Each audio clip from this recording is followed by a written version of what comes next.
Boa tarde, boa tarde. Toda a banca que vai estar avaliando minha videoaula. Meu nome é Dias de Souza Gonçalves. Eu estou concorrendo à vaga de professor Rio Branco Zona Rural. A minha inscrição, o número de inscrição é o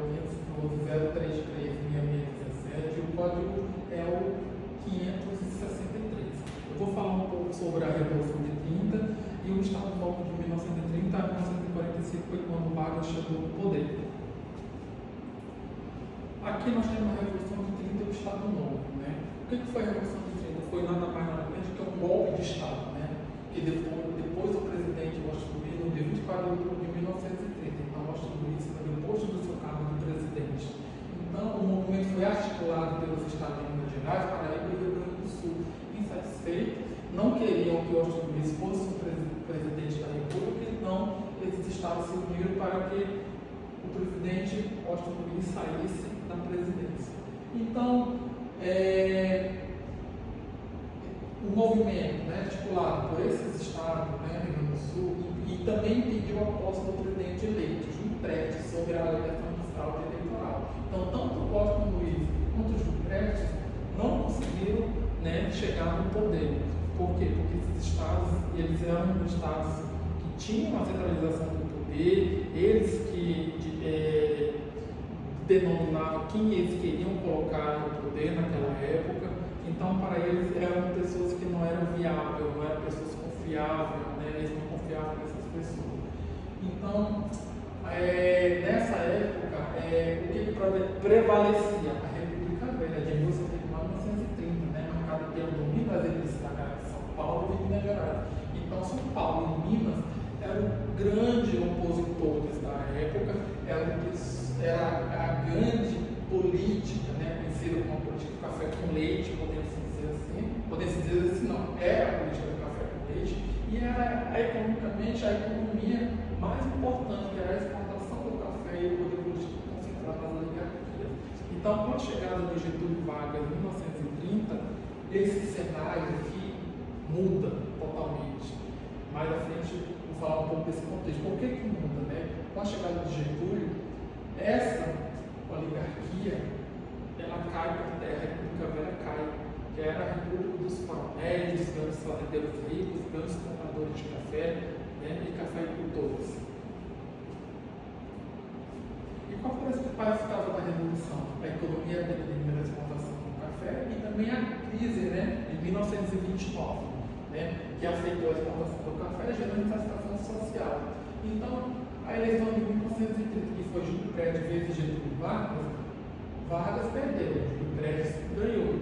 Mas a alegação do Estado de São Paulo é que Júlio Prestes venceu, mas houve, né, uma fraude nessas eleições. Então, de certa forma, né, com a morte do vice de Getúlio, houve uma comoção nacional, tanto que a população, os militares, ficaram do lado de Getúlio Vargas.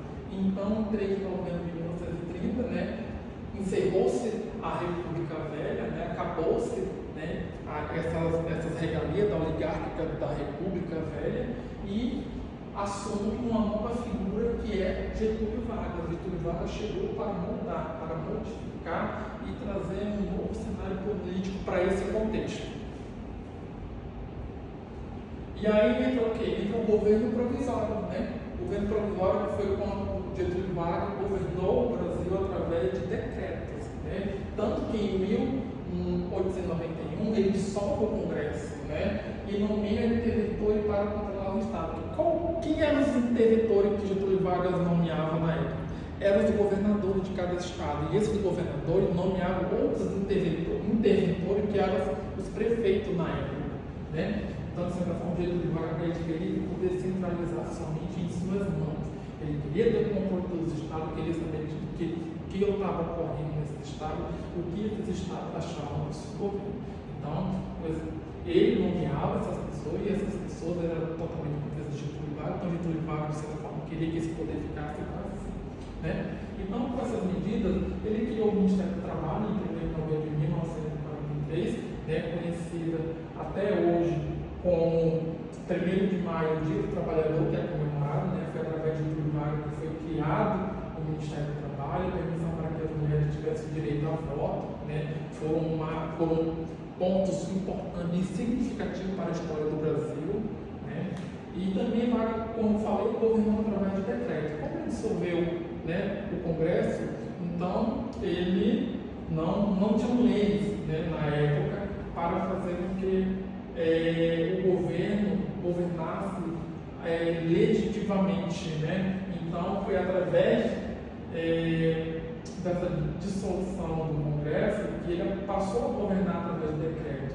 E em 1984 ele foi reeleito por mais 4 anos, né, dando início assim ao governo constitucional. Então para ele era constitucional, mesmo a gente sabendo que não era, porque era uma eleição indireta, sem um voto popular, mas ele conseguiu o apoio da maioria dos militares, da maioria da sociedade civil, né, e conseguiu se centralizar, se consagrar no poder.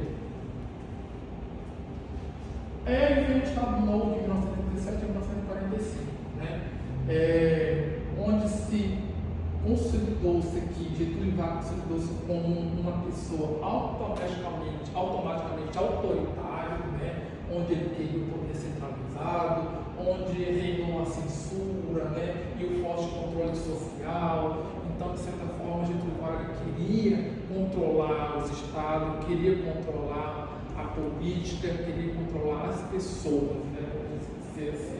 Ele era contra aquelas pessoas que falavam mal do seu governo, de certa forma. Então, para ele, isso era inadmissível, falar mal do seu governo. Então, o Brasil entrou num regime ditatorial nessa época, né? Tanto que em 10 de novembro de 1937, Vargas deu um golpe de Estado, né?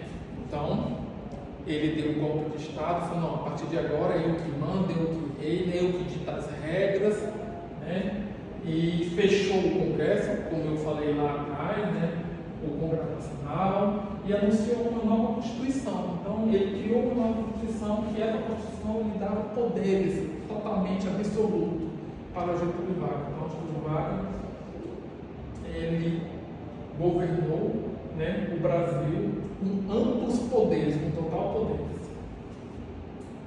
E quais foram as características do Estado Novo? A Constituição de 1937, né? Como eu já falei, inspirado em regime autoritário, né, inspirado nesse regime, a centralização e autoritarismo, por suspensão de partido político e tudo mais, né, toda aquela confusão, onde a imprensa, né, era sofrer perseguição, represálias e tudo mais, a propaganda nacional, né, o governo criou o departamento de imprensa e propaganda, que era o DIP, né, para exaltar o regime do governo, falar bem do governo e também fiscalizar os outros órgãos, a imprensa, ou o jornal, ou qualquer outro meio de comunicação que falasse mal do governo, sofria censura por parte do governo de Getúlio Vargas. E a modernização da economia, né, que foi esse investimento, né, e outros países que começaram a trazer, né, indústria, construir, né, e também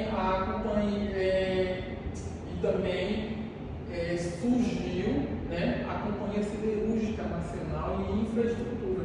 Então, de certa forma, Getúlio Vargas foi se consolidando, né, com todo esse parâmetro de investimentos industriais, também de infraestrutura, também da criação siderúrgica nacional. Então, isso aí foi trazendo meios com que o trabalho fosse ressignificado, a população tivesse trabalho. Então, todo mundo, a população estava satisfeita, mas chegou um momento que esse governo ditatorial começou a ser dissolvido, começou a cansar, né, podemos dizer assim, né, o povo já estava cansado da forma de Getúlio Vargas governar. Aí veio o golpe de 1937, né, foi uma manobra política, né, liderada por Getúlio Vargas para permanecer no poder, suspendendo a Constituição. Em 10 de novembro de 1937, Vargas fechou o Congresso, mas de certa forma ele já sabia que tinha articuladores, tinham pessoas que de certa forma queriam que ele saísse do poder, que ele fosse deposto, que o modelo de política fosse ressignificado, né? Que o modelo de de governo fosse diferenciado, sem censura, sem perseguição, né? Então, todo esse desfecho, o que aconteceu, né? Veio a saída de Getúlio Vargas em 1945, né? Com o apoio dos militares, da sociedade civil, né? E da população, cansada, né? De estar nesse regime ditatorial, né? Também pelo surgimento da Segunda Guerra Mundial, onde os Estados Unidos queriam que o Brasil tomasse uma posição em relação, né, à Segunda Guerra Mundial, o Brasil ficou neutro nesse período, então o governo de Getúlio Vargas foi enfraquecendo.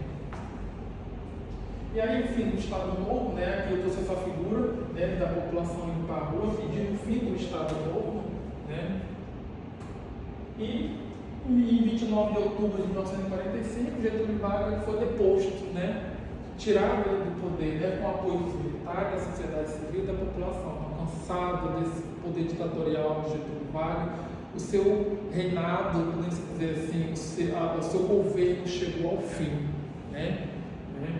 Então, ele queria uma redemocratização da política brasileira. Eles queriam que a população, o Brasil, tivesse um governo democrático, eleito pela população, que fosse escolhido pela população e pela sociedade. Mas a gente não pode deixar de lembrar dos legados, né, de Getúlio Vargas, que foi a consolidação das leis trabalhistas, da CLT, né, que é a Lei 1993, e a industrialização e desenvolvimento da economia brasileira. Então, de certa forma, Getúlio Vargas fez com que a economia se alavancasse, né, fosse elevada, né, mesmo com a queda do café, né, com a economia lá embaixo, Getúlio, ele fez manobras, né, fazendo com que a economia crescesse no Brasil.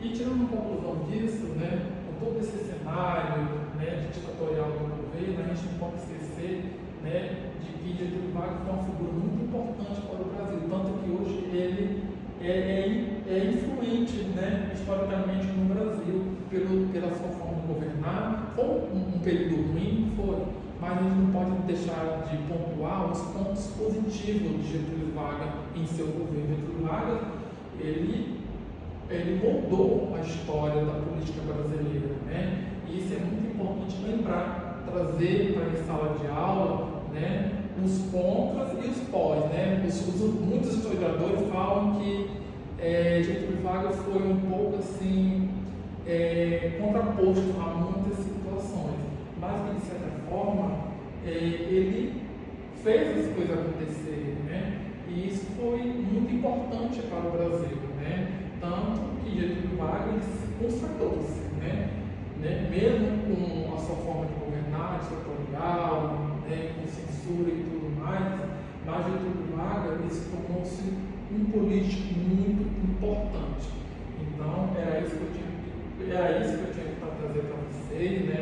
Essa aula sobre a Revolução de 30 e o Estado Novo, né? Todo esse processo de redemocratização, né? Das oligarquias, né? Dos estados, né? Que queriam somente nomear aquele determinado presidente para o poder, mas São Paulo fez com que isso mudasse, trazendo Getúlio Vargas para o poder.